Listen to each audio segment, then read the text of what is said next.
The Brooklyn Nets are now without Kyrie Irving. If things remain this way, just how far can they go this season? We're going to talk with 14-year pro Antonio Daniels. What's up, everybody? I'm Daniella Bruce with a Locked On Now Insider Report. Joining me right now, as I mentioned, 14-year pro Antonio Daniels. Antonio, drama. Kyrie Irving. We're going to talk a lot about him right now. And really, when New York came out with their COVID-19 vaccine mandate, it was thought that Kyrie Irving, who is not vaccinated, would at least be able to play in the road games. But today's decision that he is not going to be involved with the team at all unless he goes all in and ultimately gets the vaccine. How did we get to this point, Antonio? Well, Daniela, I think you just said it. The two words that you just said is all in. And I think that's incredibly important because when you are talking about team sports, this isn't tennis. This isn't swimming. This isn't golf. This is not an individual sport. This is a team sport. So what the Brooklyn Nets did is they drew a line in the sand and they said, you can't have 1 foot in and 1 foot out.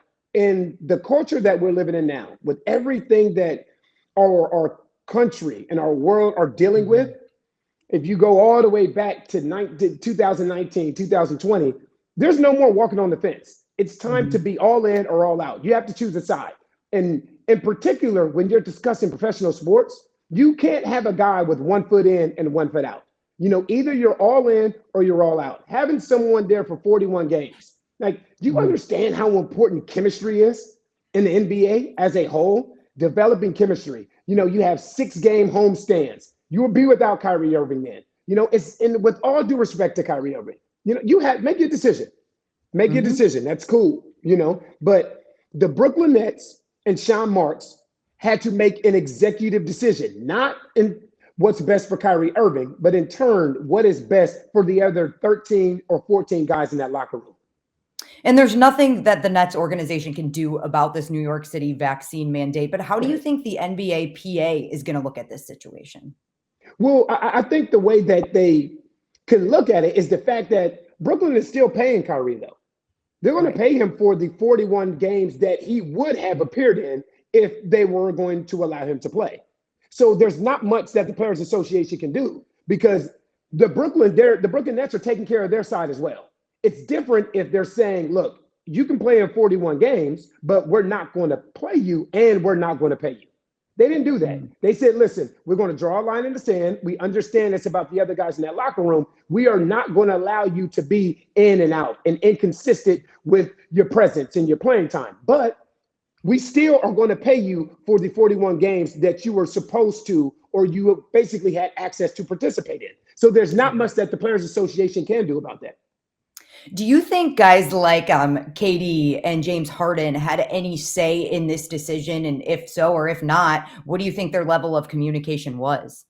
Listen, and I mean this with all due respect, Daniela, it doesn't matter. Right. Honestly, it doesn't matter. In today's NBA, I understand it's more player empowered than it's ever been. But Sean Marks had to make an executive decision on what was best for the team. Whether or not KD or James Harden agreed or not. Now, listen, you guys are the stars of this team. You guys are 2 of the top 10 players in this league. So, yes, I will sit down with you guys. I will go over the different options. I will listen to you out of respect to your skill set, out of respect to your importance for this organization. But when it's all said and done, I have to make an executive decision. And that's what Sean Marks did. And I just mentioned 2 players that are definitely going to be very effective this season in Kevin Durant and James Harden. But as I mentioned in the open, just how far can the Nets go without Kyrie? I mean, let's be honest. You have 2 of the top 10, I'll say 2 of the top 7 players in the league. That's not bad. No, that's not bad. I mean, obviously with Kyrie Irving, they're a completely different basketball team. They had a legitimate big 3, the best 3, the top 3 one-on-one players in the league. But now you remove Kyrie Irving, you take a big hit. You take a huge hit. But with all that being said, they still got enough to get it done. You still have, to me, if I'm starting a franchise, I'm starting with Kevin Durant. 1 of 1 in the history of the sport. And then you have a James Harden, a guy, both of these guys are MVPs. James Harden has led this league in scoring, has led this league in assists, has led this league in 3-pointers attempted, 3-pointers made, free throws attempted. So now he just has to basically shift his role. Last year with Kyrie, he was more of a facilitator, and he allowed Kyrie to be that Robin. Now he has to be that Robin to KD's Batman. They still do have enough to get it done. It's just not going to be nearly as easy. All right, Antonio, is there a world where Kyrie ends up on a different team this season? I mean, I know this sounds, it's weird with all the COVID-19 mandates, different states have different rules, but obviously New York has some of the strictest rules. So do you see that as a possibility for him? You know, on our Sirius XM radio show, I suggested that a couple weeks ago. You know, the thing is, if you know he's not going to play for you and you have an opportunity to move him, why not move him? But the rumor is if you do move him, that he will retire. And again, I don't know if that's true or not, but organizations have to do what's in their best interest. That's really what this comes down to. Right now, Kyrie Irving's doing what's in his best interest. He's made a choice.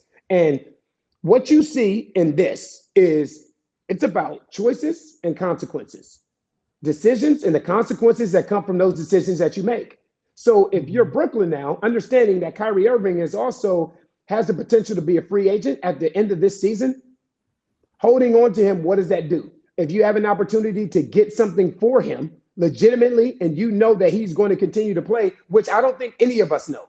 That's where the issue kind of falls here, Daniella, is we don't know what happens if Kyrie Irving is traded. So that's something that, again, that's a conversation that has to happen behind closed doors and see what comes of it. Yeah, and I'm sure those conversations are being had. This is a story that we'll definitely be following as the NBA season approaches. Antonio, thank you for joining me for this Locked On Insider NBA report. Thank you. Thanks for having me. From insider analysis to local experts, check your local Locked On podcast for more. Locked On, your team every day.